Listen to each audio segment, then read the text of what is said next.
running a little bit behind, so I'm not being rude to the staff, but the next 4 items, I take it that all the committee have read those items, so if we could just be, brief and then straight into any questions or, highlights just to move along, because a couple other the committee members have to leave early. So our next item is impacts of the NLTP for the Waikato region with Brian and Nigel again.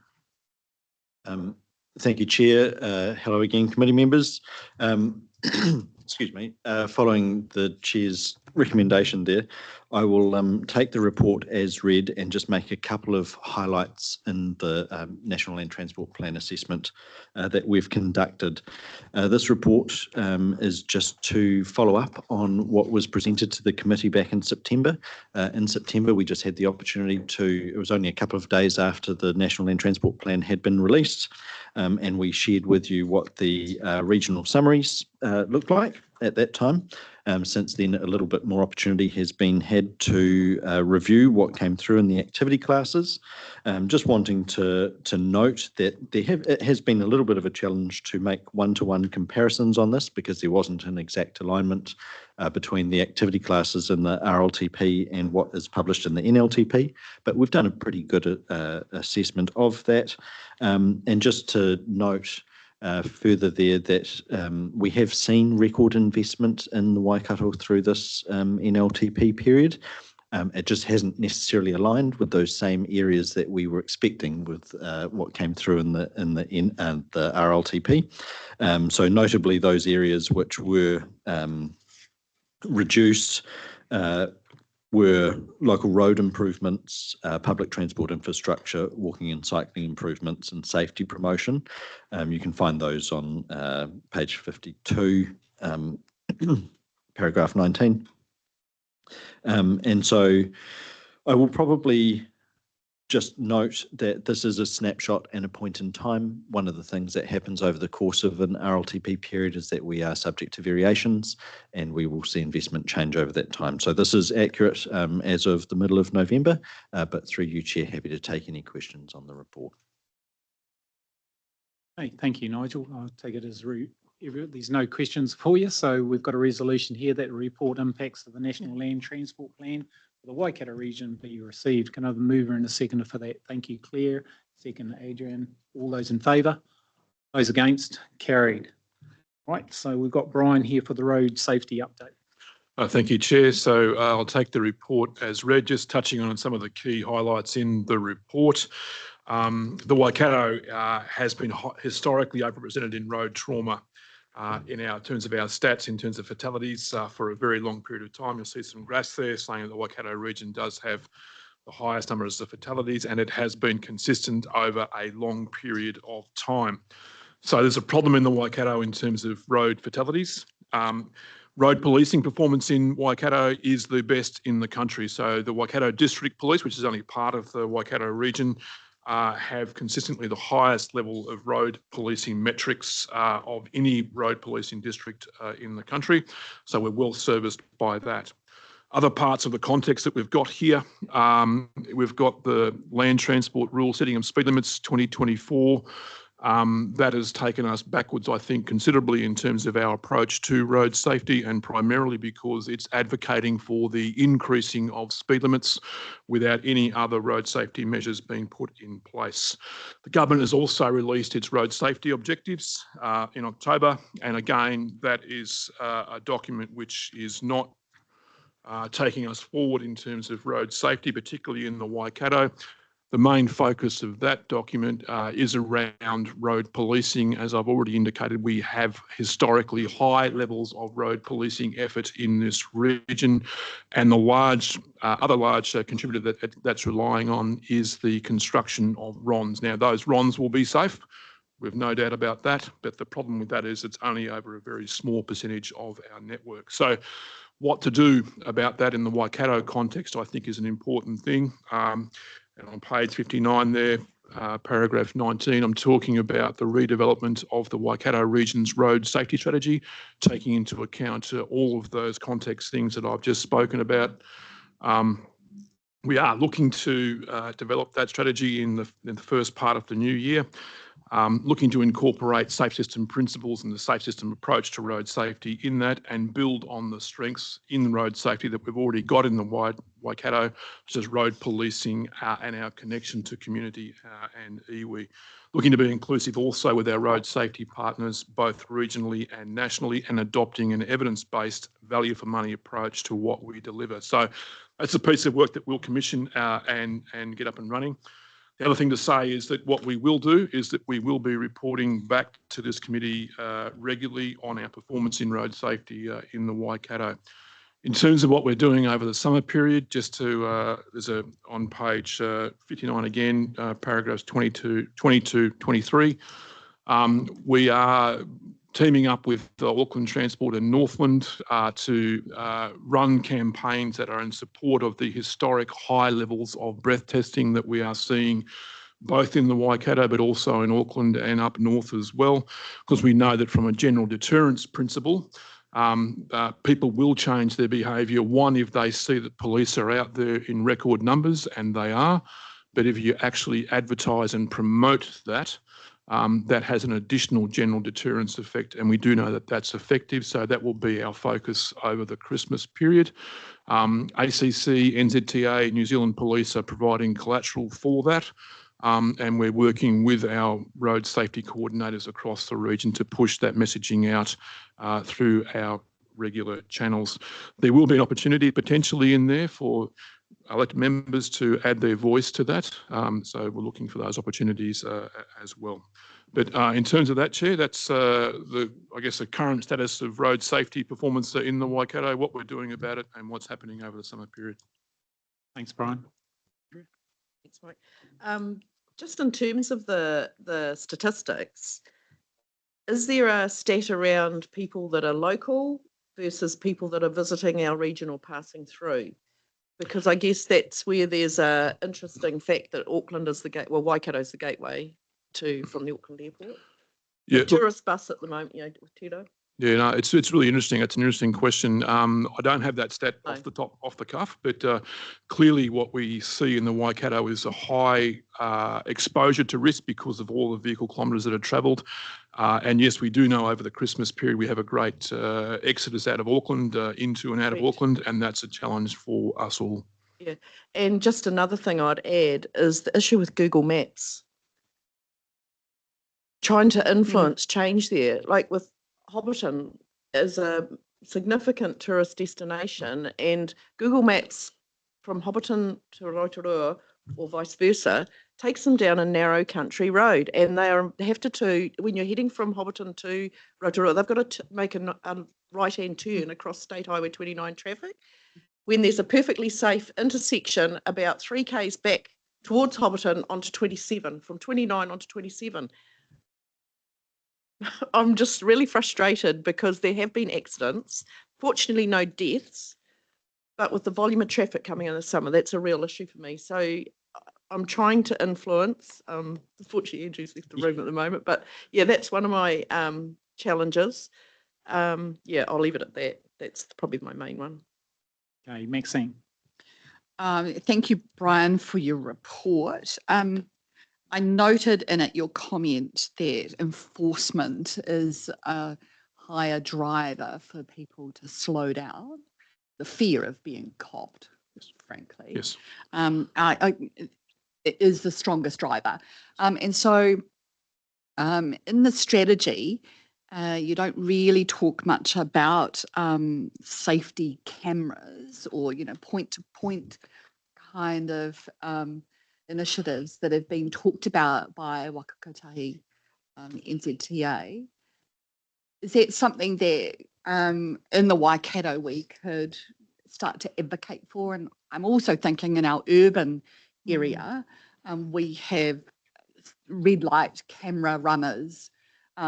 Frankly, I see it daily if I'm out in my car, and it's a significant risk for us in our city area as well. It's a fair point. So in the strategy itself, I guess what we'll be focusing on is what we can control, and we'll be advocating for the things that are outside of our control. And I'm not sure if you're aware, but the safety camera network is being transitioned from New Zealand Police across to NZTA at the moment. So an update on And that we would would be be advocating for point-to-point cameras because they are highly effective and they are very fair because it's not a thing where you're caught doing a spot speed at one particular point in time. It's over a length of road where the time of travel means that you had to have exceeded the limit over that. And so it's a really fair thing to be put in place. I think our strategy should be talking about all of the elements of the safe system, and speed enforcement is one of those. But again, it's our level of influence over that, and we should be advocating to our road safety partners in the agency for that as well. Yeah, thank you. And I acknowledge your background and expertise in this area. Thank you for that. And I guess to Andrew, if later in your report or, at some point you could give us a bit of an Did you want to update. make a comment, Andrew? I was just simply going to comment, Councillor Maxine, that Sure. there is something in the report a little later around speed cameras, so we can traverse that there. Thank you. Angela? Yeah, thank you for the report. Yeah, just looking at the road user types who are affected by fatalities and serious injuries. Our vulnerable road users are, yeah, overrepresented. Our younger people normally walking to school, cycling, older people, there's a wheelchair mentioned there. Yeah, it seems, it just makes me quite sad to see statistics like that. And there are solutions that we could be using, lower speeds around vulnerable areas, urban areas, that sort of thing. Cyclists as well. Just driver behaviour around cyclists is quite, it's quite worrying at times. Try and get past a cyclist on a narrow road and come to the traffic lights in town, and there you go. You've stopped at a red light and the cyclist is pulled up next to the person anyway. So, that concerns me. Just wondered as well around road safety when there are diversions in place. Often, especially with the road closures at the moment for state highways, often you are relying on Google Maps to take you places. I was caught up in a detour the other day, went Gordonton Road and roadworks. So traffic was backed up for kilometres. We're stopped for 10 minutes because they're resealing a road. So I just wondered if there was some sort of coordination that could go on between when these roadworks happen, when there are major diversions in place. So, that's a route that a lot of people take because of, State Highway 1 is closed. So, just makes common sense that you are sending people that way, that they're not stopped for 10 minutes, because then people get irritated and try and catch up that speed elsewhere on the route.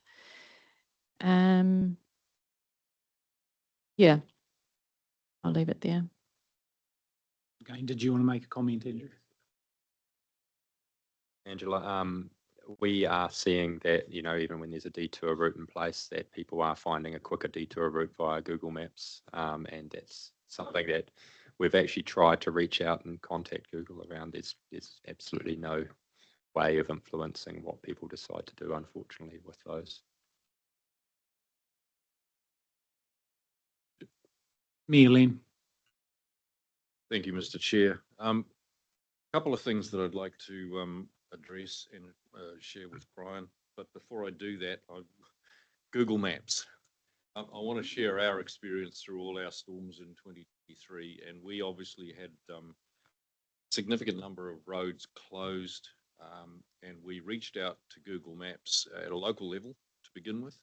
Cut a long story short, the only way that we got response from Google Maps was at prime ministerial level, and we were completely ignored at every level, right up to the Prime Minister reaching out, and we asked him specifically, can you do this please at government to Google level? That's the only time we got attention. The problem that you then have if you get something changed because of a road closure, and Tapu Koroklen, people were still using it, was dangerous. Once you achieve that change, when the road's fixed, you've got to go back and do it all over again. Good luck with that. And it's not just Google, it's Apple, it's all these other app systems that are out there, second and third tier, that are scraping and putting information out there that's frankly wrong and in some cases dangerous. So I share your frustration. We had it in spades. Road safety. I'm going to express some significant levels of frustration around the directive that we're getting from government level. And first of all, schools, pick up and drop off times. The new strategy where school pickup and drop off times, the limits are in place for that, does not reflect the reality of school movements. And I'll give you one example, Whenua School, which has an early childhood centre across the road in a 100k area. It's got school sports happening. There's all sorts of things going on. There's a swimming pool there outside of pickup and drop off times. It doesn't reflect the reality. So the principals are reaching out to us directly and saying, this is nuts. We've tried for years to get some common sense into this. We thought we got there. Now it's all changed. So there's a very high level of frustration around that. There's very high levels of frustration around our local communities, especially in the holiday areas, where they continue to push for 30k speed limits in high pedestrian traffic areas during the holiday times, and to push those back to 50k, and then send council a bill for $1.2 million. I've got councillors now that are seriously asking, what's the rebellion position here? Can we just put our hands up and say, actually, no, we're not going to do it? Get stuffed. I mean, I'm sorry, strike that from the record, but that reflects the level of frustration. To change this, to take it from a safe position back to an unsafe position and send us to bill, no thanks. So those are the key frustrations that I'm bringing back to this committee and reflects what's going on in our community. Thank you, Mr. Chair. Yeah, just a couple of quick comments on that, Mayor Len. So there is funding that is coming available that our officers will be talking to your officers about how to apply for the speed changes. If I touch on, I guess, the what happens if you don't comply with the rule question. So if an RCA hasn't complied with the requirements, you must notify, NZTA would notify the RCA of that and give you an opportunity to respond within a reasonable time frame to the notification of how you haven't complied. And if NZTA was not comfortable with the response that the RCA gives, then we can exercise the power of the RCA to set the speed limit under the rule as well. So it's just something to be aware of too. Thanks, Andrew. David? Yeah, I've got a question about the graph again. So that's on the page of 56 at the top there, looking at road fatalities across the different regions. My common sense or gut feel tells me that if my wife travels double the number of kilometres I do in a year, she will have about twice the risk of having an accident or a fatality that I would have. And I'm very aware the ward that I represent in the Waikato district is Huntly. Great place. People commute out of there. There's not much local employment, so they go to Auckland and Hamilton. So it means they're travelling a lot of kilometres. So the question I had was, road fatalities per kilometre travelled would be a far better metric to compare the regions, because I'm very aware, again, the Waikato district has a large amount of through traffic. And so our numbers are skewed by that through traffic. So I couldn't find anything online. I went to Google, couldn't find anything. I could find it for nationally, but not by region. So I would be very interested in seeing the fatality rate per unit kilometre between the regions.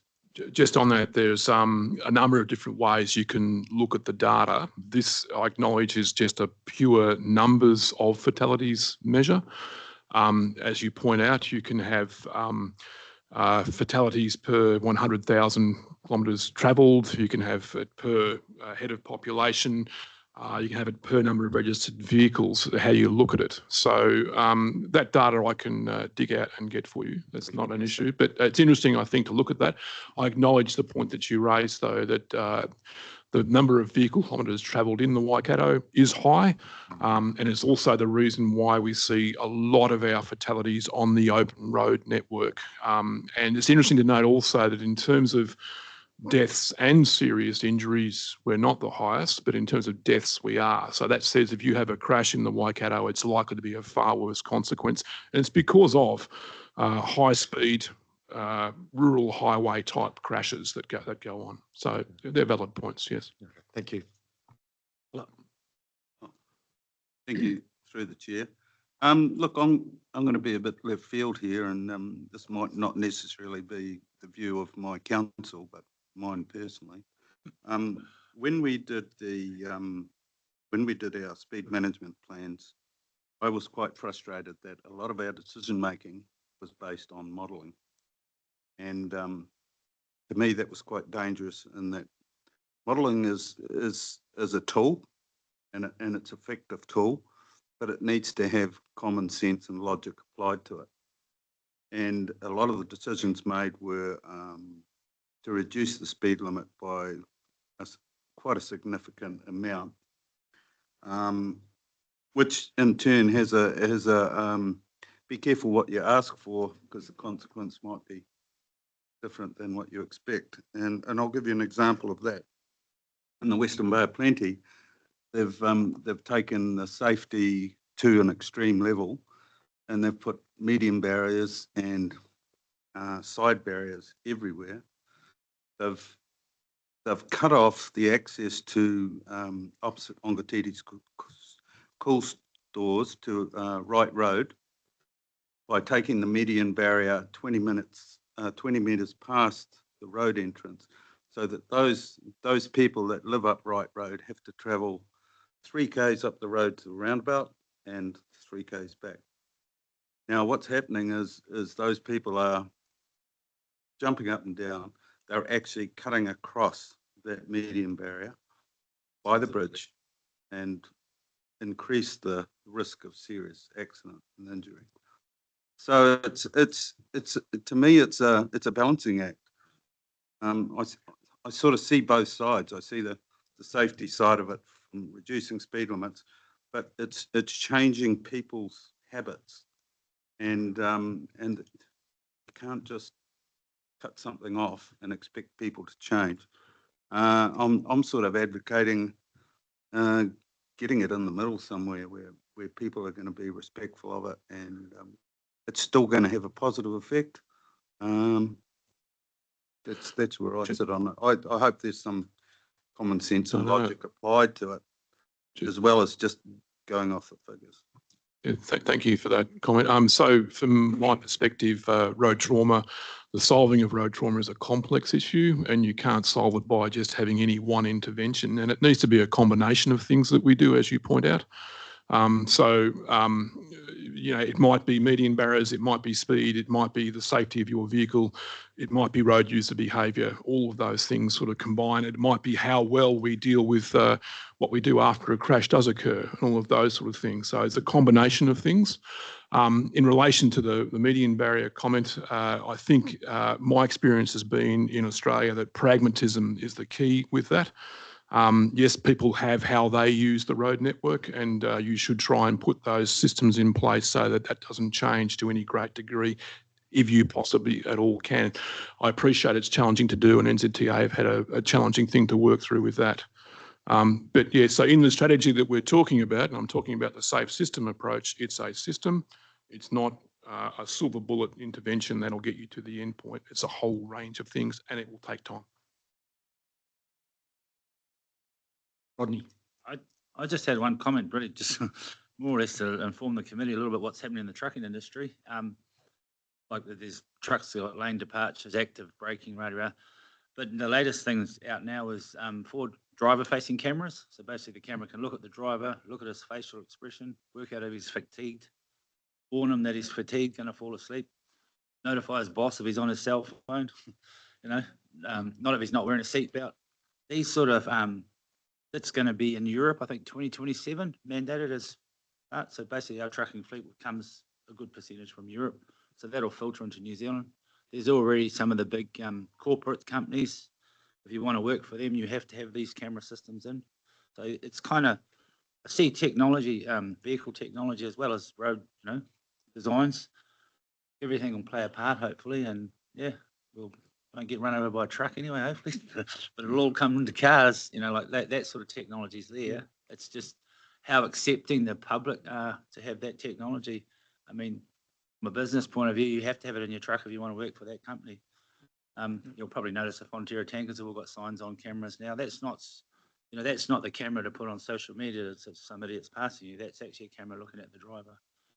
So there's an acceptance coming now, And it's throwing up some very interesting stats on the people who've got them of when fatigue events happen too. They happen after people had a break, which is quite, let everyone know that. Just in response to that, vehicle technology is clearly part of that system response that I was talking about. And yes, it is highly effective when it's implemented. So that would be a thing that we should be advocating for as part of our strategy. Andrew.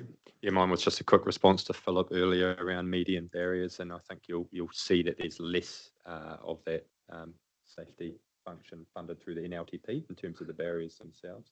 Although I guess when you look at the barriers where they are in place and the amount of times they've been hit, there's a thought to what is that prevented as well. Yeah, just commenting on that, excuse me, Chair, just on that. So through my experience in Australia, you see up to an 85% reduction in DSI where those median barriers and edge barriers are installed. So it's highly effective. But to be clear, it does have impacts on the community that you need to work carefully through. Otherwise, you won't get acceptance. Elaine. Thank you, Mr. Chair. Just to clarify, so I don't get myself and my council in trouble, my earlier comments, our council will follow the rules and regulations. All I was doing was reflecting the frustration of our elected members and our communities. So just so we don't line ourselves up and I get the blames. Thank you, Elaine. That is noted. Okay, just to wrap this up, the only comment that I've got to make with the works program, and this is probably pointed a little bit at you, Andrew, that's going on from T-Rail to Wairau, the 17 months and 4 years into 17 months. My concern is just the detours aren't signposted or named very well and can be quite confusing. My daughter comes down from Auckland and I'd probably put 60% blame on her, but 40% is because it's at night time, the signs just aren't, and she's got lost twice, so especially there's so many side roads and those roads in between Toke and Pataru, and then when it was even between Kinleith and Toke, there's so many other little side roads that Google can kind of suddenly take you off into, and then, suddenly she comes to a sign that says road is closed. I'd like to see even some of the signs with a name on it, to a major part, whether it's Toke, whether it's Taupō, or as you're going down the line, because there's more and more, even with the closure of the desert road's not so bad because it's around another major, the national park. But then even when it goes around the Western Bays, when it's closed between Taupō and Turangi, there's a lot of side roads that go off. So I think that's important. And the other thing too is that because there's so much traffic that goes on there, I've seen probably about 20 times of people just about killing themselves through overtaking. Just the presence of more police on those, those detours, I think is really, really important. Because people that don't know the roads get frustrated and try and overtake, and when they shouldn't be overtaking, or not knowing where the passing lane is, or how many passing lanes are on that detour. The other thing I find frustrating is the actual big signs, the digital signs that have got information on it about road closures. You can't really read them. It's kind of like if you do, then you're going to crash as you're going past them. I just think, maybe something else that's put on Google. I know here we go with Google Maps again, but it is when you put in stuff in Google Maps, it doesn't tell you, exactly the dangers, how narrow the roads are. Like again, on those roads, like they're so narrow they haven't even got a white line on one side, those country lines, and you're virtually going in the ditch. And I was coming up in a truck, just a small truck, and these other trucks, and I was in a small truck, and I just about the back wheel caught on the ditch trying to move over for the trucks, let alone two trucks. So I think we have some deaths on detours, with this operation that's going. So I think we could, safety wise, really, because you look at the safety, how many people have talked on this item here, and how important it is in all our regions that, we do need to do better in that area, especially on detours. Sorry, Adrian. Oh, thanks for that.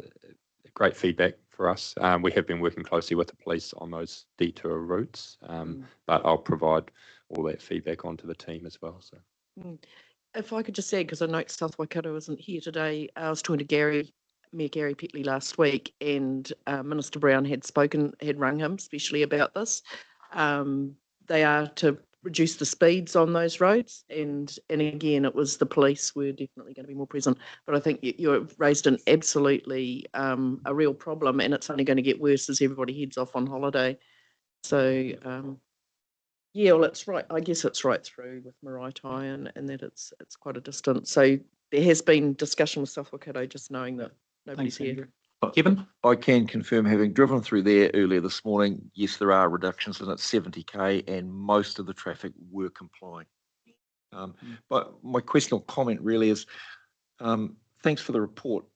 It's comprehensive, but I wonder, would it be appropriate at some time in the new year, and so no disrespect to anybody here, whether we have a workshop looking at the elements of the safe system approach, because it's detailed, it's extensive, and I lived and breathed it for more than a decade.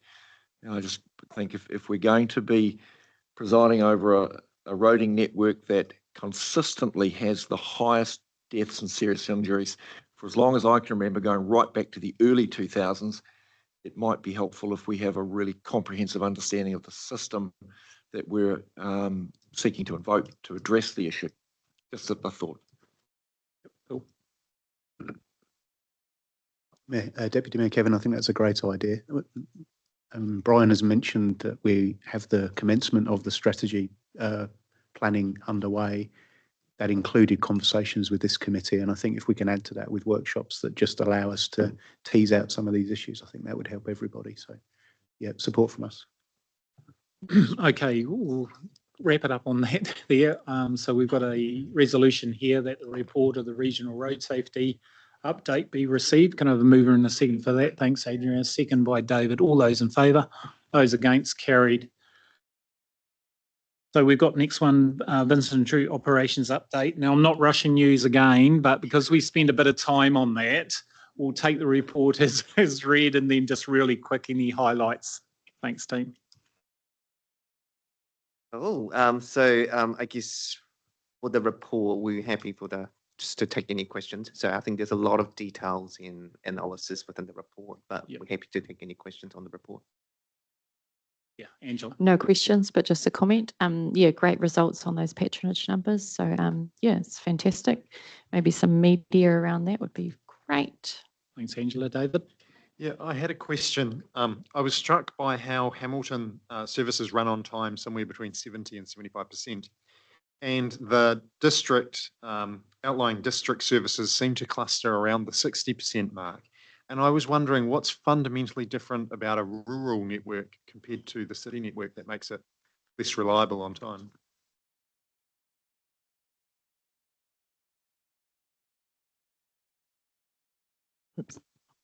Through the chair, in response, with the rural networks and the regional services that run into Hamilton, the distances covered are larger, obviously, and therefore the tolerance and ability to measure that reliability under the same metric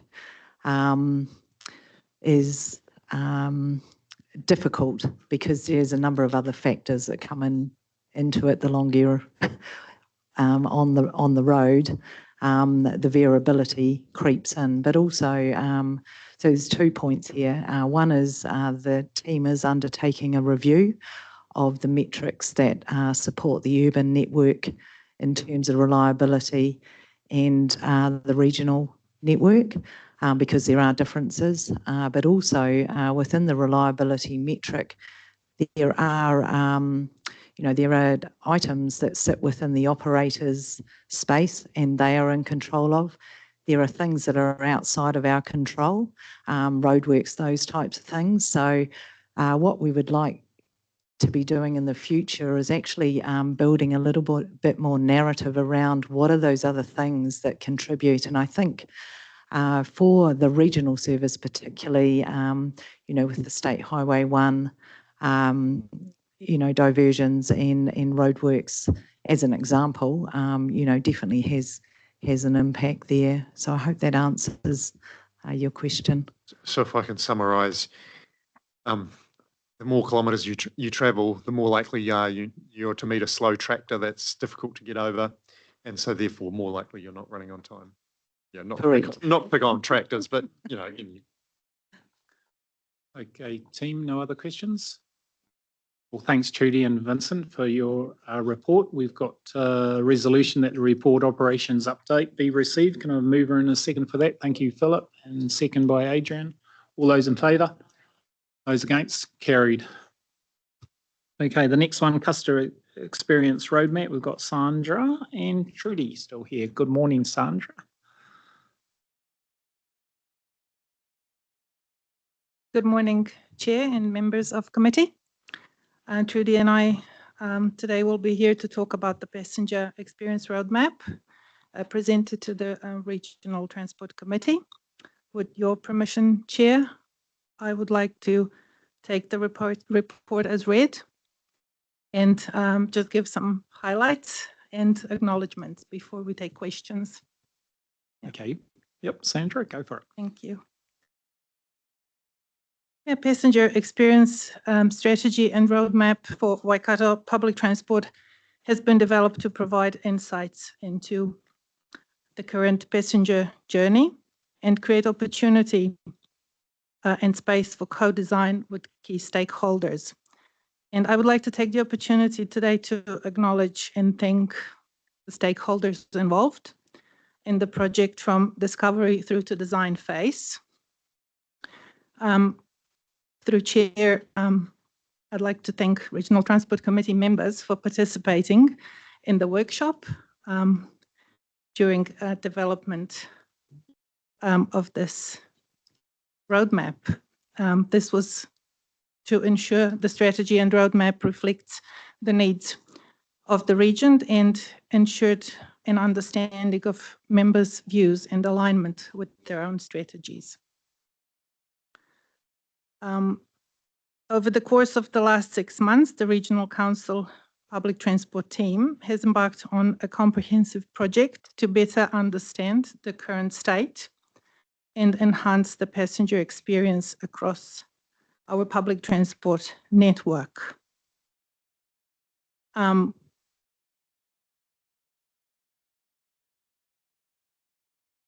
One of the key outcomes of this work was the identification of our passenger personas, passenger experience drivers, which include making public transport affordable, safe, reliable, intuitive, comfortable, frequent, accessible, integrated, and enjoyable. These drivers, from the foundation of the strategy will guide decision-making and involvements moving forward. Over the course of the discovery, we came across some real gems of the current passengers, and we talked to members of the public who do not use public transport. All of that gives us a clear picture of how we need to act and what we need to do over the next couple of years to be in a position to increase passenger numbers and to make sure that we enhance overall passenger experience. In addition to refining the focus, we have now 3 strategic pillars that emerged from this work. One is resetting the foundations for success.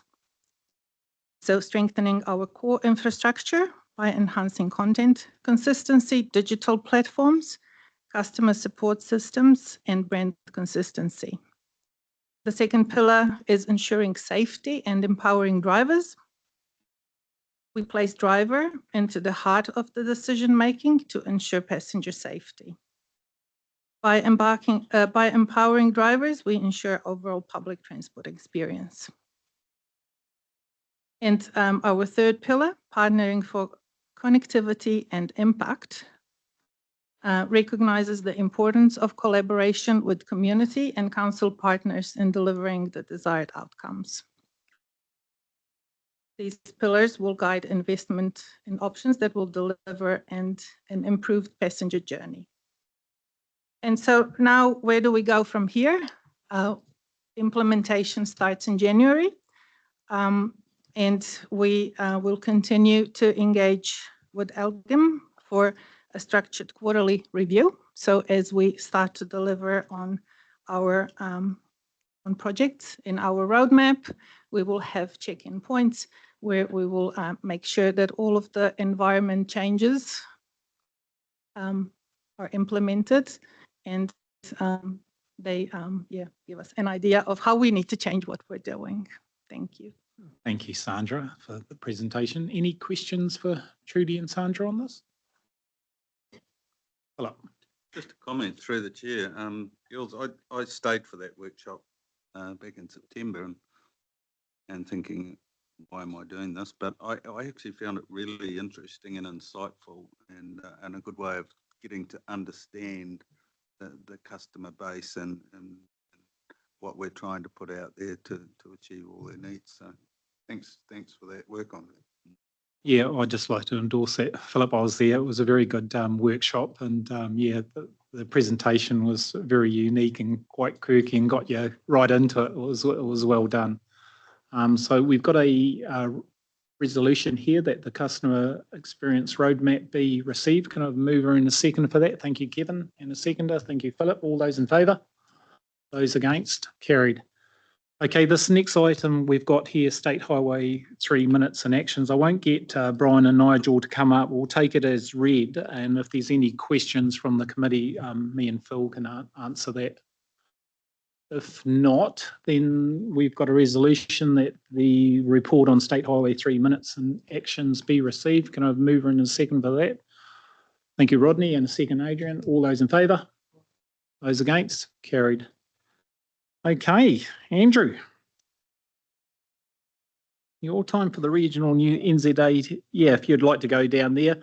David always sat there, but if you'd prefer to be down there wherever, we'll fit around you being you. Yeah. Yeah, Len and I have had enough discussions already. Exactly. Thank you. That's great coming from you, Philip. Okay. So we've got the PowerPoint up. I think we'll move along a couple of slides. So firstly, thanks for having me. First time.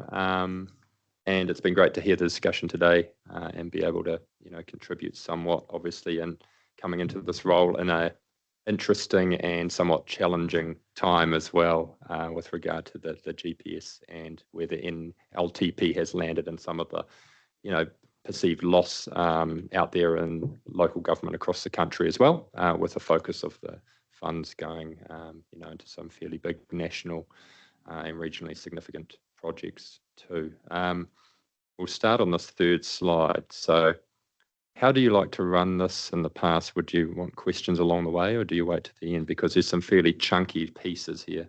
I'd probably let you, it's up to you, Andrew, but, if you want to do the presentation first and then questions at the end. How about we do that? We'll rip through Yep. it, and then that helps you gauge timing as well along the way. So setting of speed limits, we've talked a little bit about this already, and I'd prefer not to get into the weeds too much on it, given some of the complexities around it. I do encourage, though, if you are having trouble with individual, roads and trouble getting maybe clarity or responses from our team, let me know. There are, in my report, and I'll take the report as read as well, there are links in there that your team should be following around who to contact if there are queries. So the new rule requires speed limits reduced since 1 January on local streets, urban connectors, inter-regional connectors to be reversed by 1 July 2025. There's some exceptions to that, obviously. One being if NZTA as the road controlling authority for state highways can show support through public consultation for retaining a lower speed limit on an inter-regional connector, or if a reversal would be inappropriate due to a significant change in land use since 1 January 2020, i.e. there's a new residential development in place near that road, or if the speed limit reduction was made to correct a speed limit record. I mentioned funding earlier as well, so there is funding that your teams should be hearing from our teams on how to apply through our Transport Investment Online system. So your maintenance and ops investment advisors, Matt and Rob, should be in touch with your team around that. Initial applications are now open and they'll close at the end of February 2025. We are working through the rule for our own state highways as well, working out how the rule impacts us as an RCA at the same time. And we will need to figure out what that means for each region and be able to provide some comment in the new year around that. There's been, question around the status of speed limits and speed management plans developed under the old rule. So speed limits registered and enforced by 30 October 2024 can remain unless they're subject to reversal. And speed management plans under the 2022 rule will have no legal effect. If you do want to progress speed limit changes, you'd need to start a new speed management plan or use the alternative method and follow the requirements, speed limit classifications in the new rule. And there is a guide online for reversals and further information to come. So I guess when talking to your officers, just continue to encourage them towards our web pages for that. And yourselves, like I said, come to me if there's any major issues starting to arise. We'll go to the next slide, please. So safety cameras, we are in the progress, as we mentioned earlier, of transferring speed cameras from NZ Police to NZTA. As you'll see up there, starting to see a real difference in some driver behaviour at a couple of sites, which is great. Our website has up-to-date status of where the cameras all are at the moment. And we will need a mix of fixed safety cameras at high-risk locations and mobile safety cameras that operate anywhere at any time. Mobile safety cameras will start operating early to mid-2025. I think probably in the Waikato district, there's a couple of, I think the O'Leary Road, Councillor White may have come up, Pōkeno. It might not have come because it's not in your specific ward, but we've been working through some issues there with the residents whereby the new barriers around the speed camera are causing some safety concerns. So seems to be being resolved fairly well at the moment. We'll move to the next slide, please. So nationally, the roads of national significance project teams have been appointed to the first phase of 7 projects to accelerate the consenting, the property acquisition and the design. All RON's applications that we have put forward have been listed in Schedule 2 of the Fast Track Approvals Bill. And an expanded package was confirmed in November for State Highway 1 Wellington improvements, which will include a second parallel Mount Vic tunnel, network improvements and a duplicate terrace tunnel and basin reserve upgrades.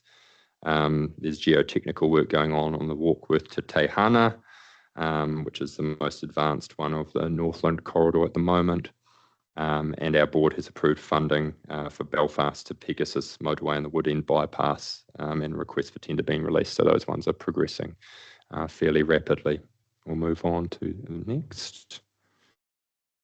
Waikato, Ron. So I can say that yesterday, Cambridge to Piereri was lodged in terms of a notice of the requirement for the designation and an application for resource consent.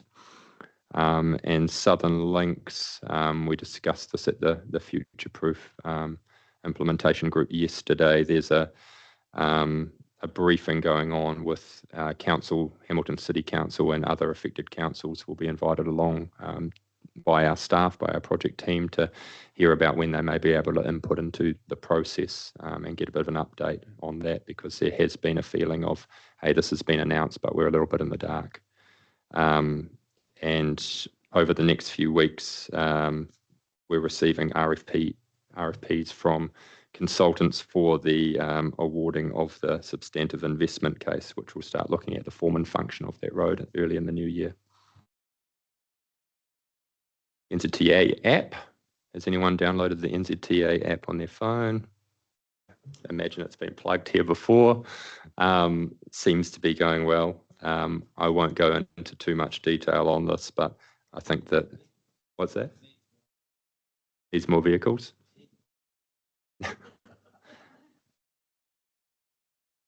10 vehicle. Have you got more than 10?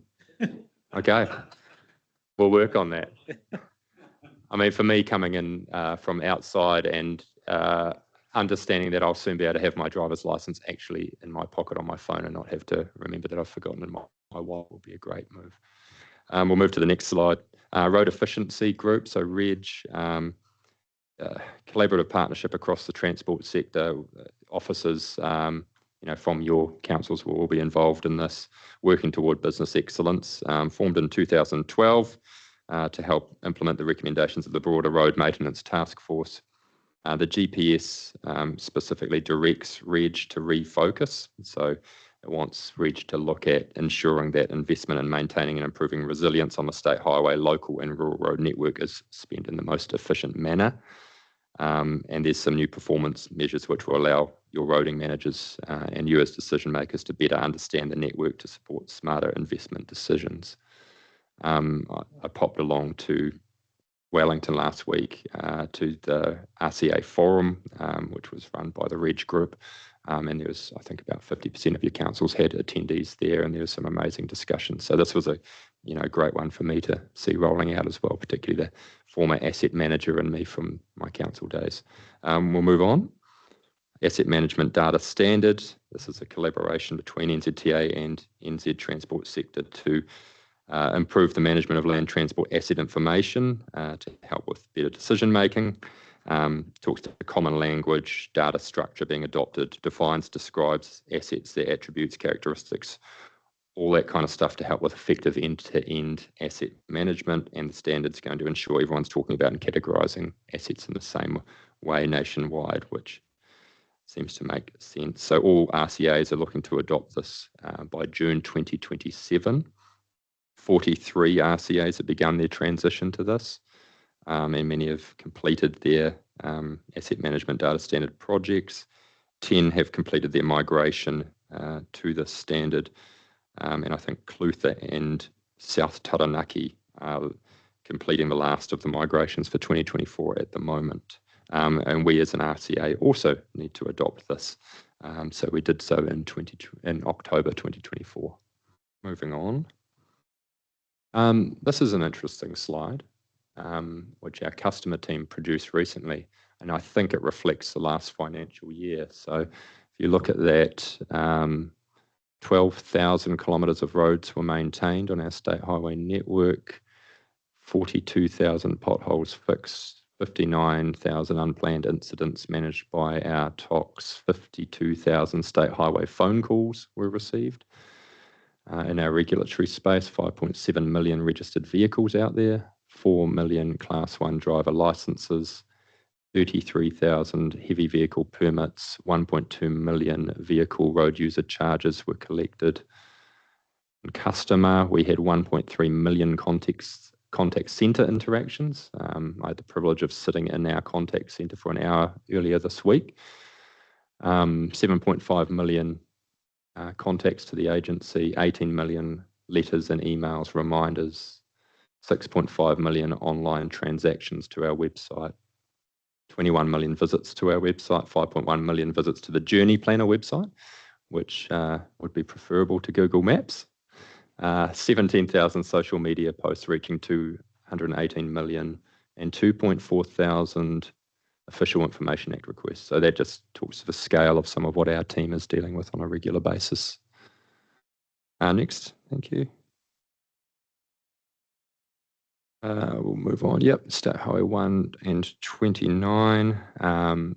Kind of take this one as read. The intersection work is ongoing, mid-2025 completion for the roundabout. The only issue that we've got at the moment is some of the temporary pavement work, which the team are aware of and addressing. And I know this kind of falls at the confluence, obviously, of 3 of the districts here. Moving next. Waikato Expressway, which we had some discussion about before. So remedial and safety works will be completed in mid-December 2024. We have been able to bring the completion date forward by accessing more resources to make sure all lanes are able to be open for that Christmas period. Remedial works then will move to State Highway 1C, so that Ngarawahia Hora 2 section in 2025. And we talked a little bit about the Ngarawahia closure detour route. I can talk a little bit more offline if anyone wants to know more about that. We're also working with the Waikato District Council team, David with Megan and Luke, around the revocation of old State Highway 1 through Huntley as well. Yeah. Next, thank you. Coromandel. Don't think I need to go into too much detail on these ones, but obviously, Mayor-Len, if there's any questions, just come back to me. There's a heap of work either currently or about to be undertaken there. Probably the most significant being the State Highway 25 PP Stream Bridge into Tairua, into that design and consenting phase, and that it's been included in the fast tracks bill as well. Thanks, thank you. Safety, which we've had a bit of a discussion on already. So the 24-27 NLTP has available funding for safety through that low cost, low risk activity category. These are the under $2 million implementation initiatives. For this fund, we'll assess the proposed low cost, low risk activities that have highest alignment with that strategic priority of the GPS around economic growth and productivity and reduction of whole of life costs. So we're prioritising the funding towards resilience improvements, including drainage work, economic growth and productivity.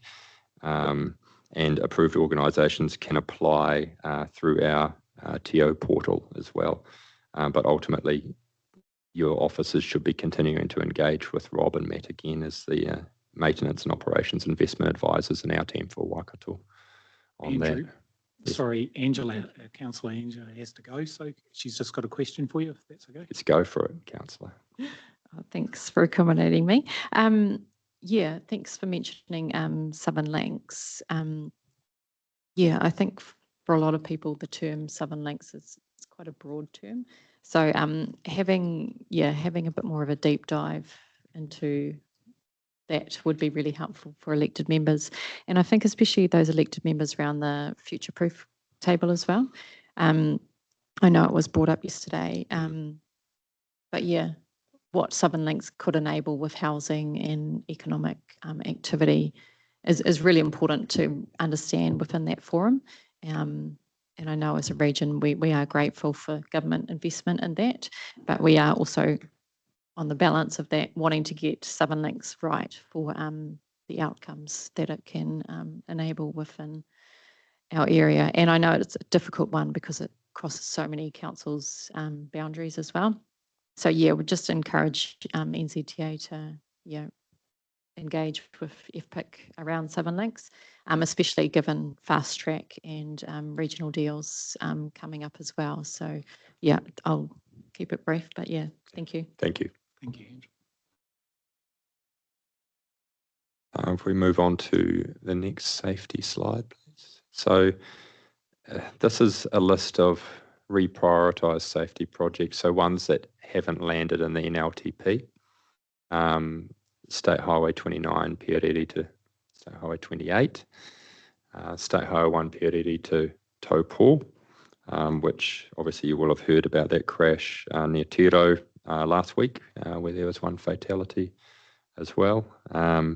State Highway 1 Taupo to Hatepe, it's been put on hold as well. State Highway 5 Tiro to Tarukinga, the roundabout at Whatawhata as well, so another one, Councillor White, for you to note. State Highway 2 and 27 and State Highway 3 Rains Road, as well as State Highway 3 and 4 intersection at Te Mapara. Happy to talk to any of those offline as well. They'll all fall in different constituencies. We'll move on to the next one. Fairly straightforward as well. The Taupo Commercial Vehicle Safety Centre, construction underway, operational early 2026. Let you read that. Moving on, thank you.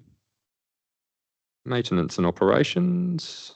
So there's been a significant increase in funding for road and drainage renewals and maintenance via the State Highway Pothole Prevention Fund.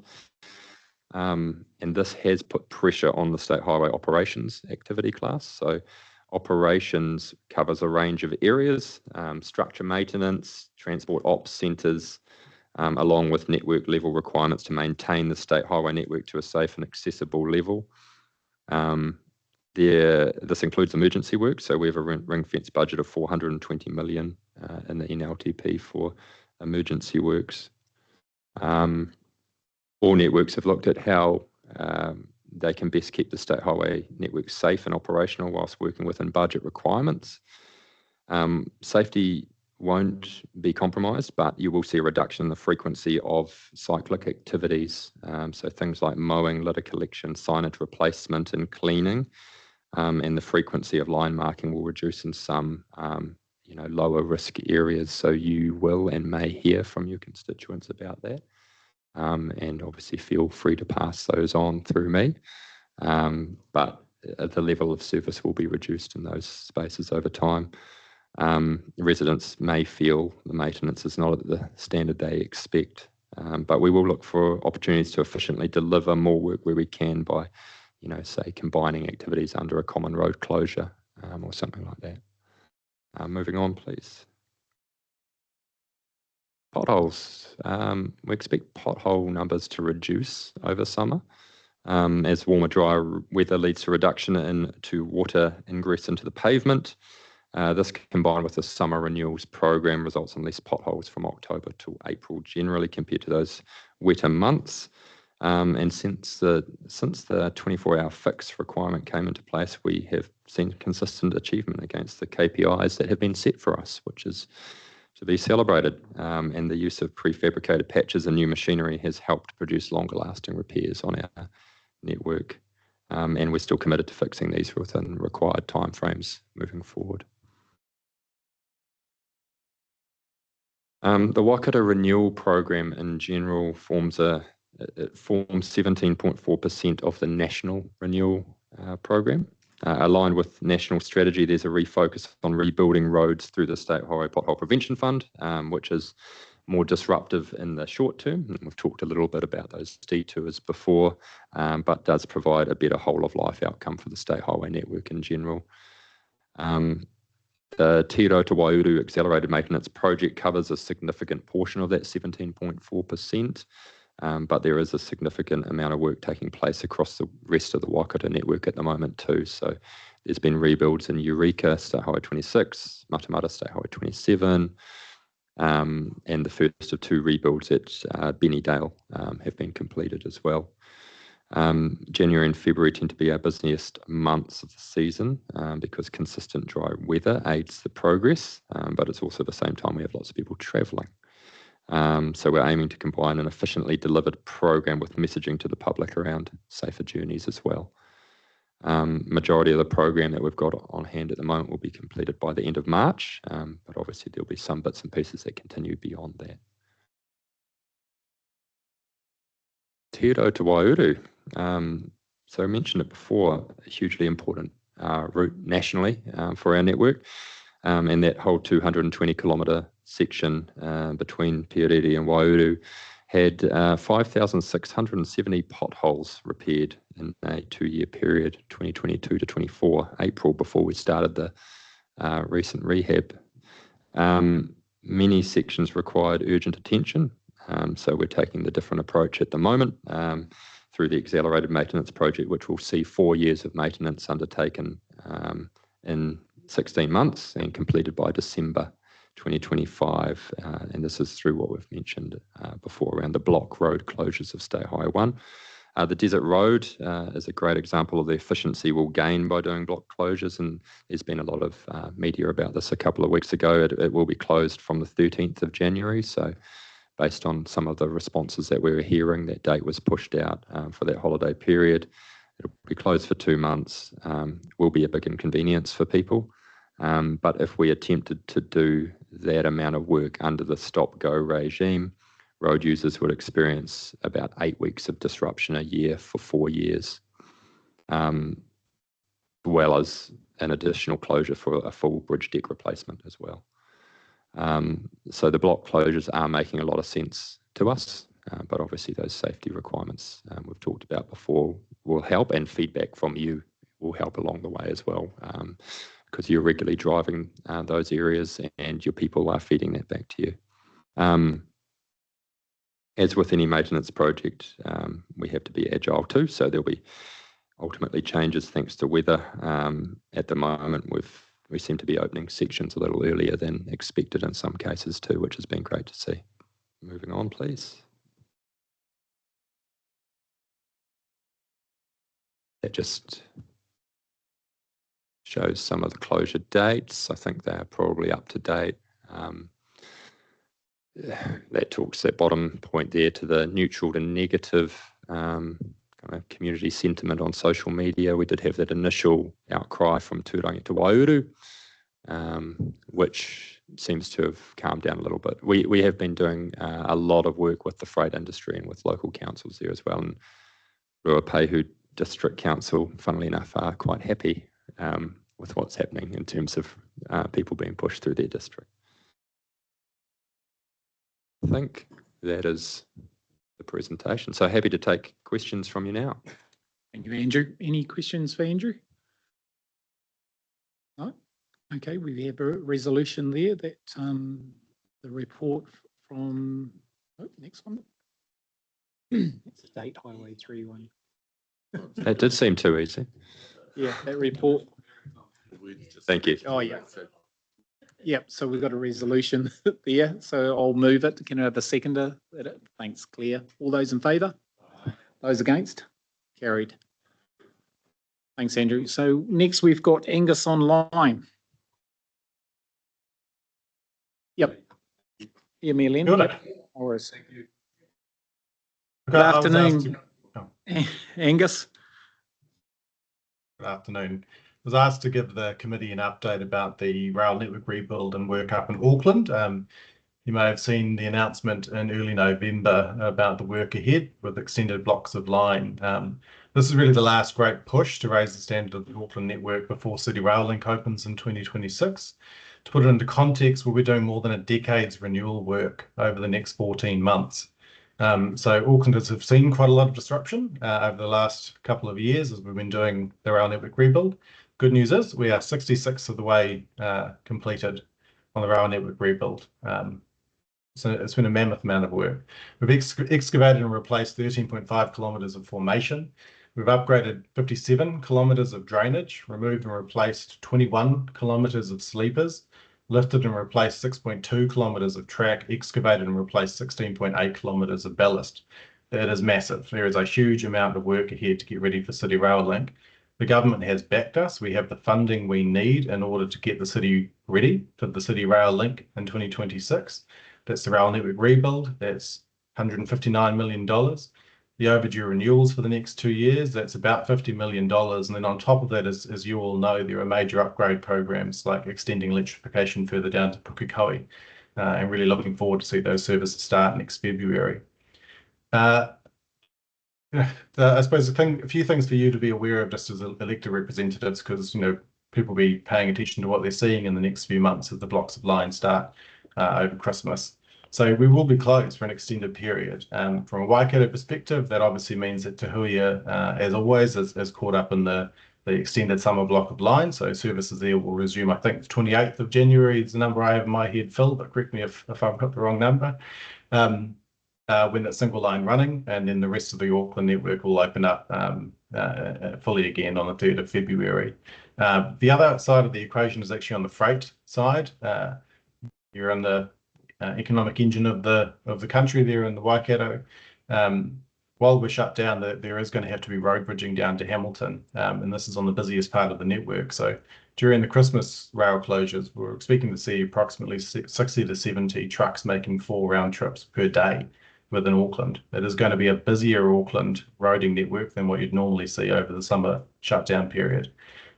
Be minimal on Sundays because we just won't be doing as much freight movements on Sundays. But expect to see that. And if people are asking you about it, that is the reason for it. If they're seeing trucks in front of them as they're heading down to the beach for the summer, that's the reason why.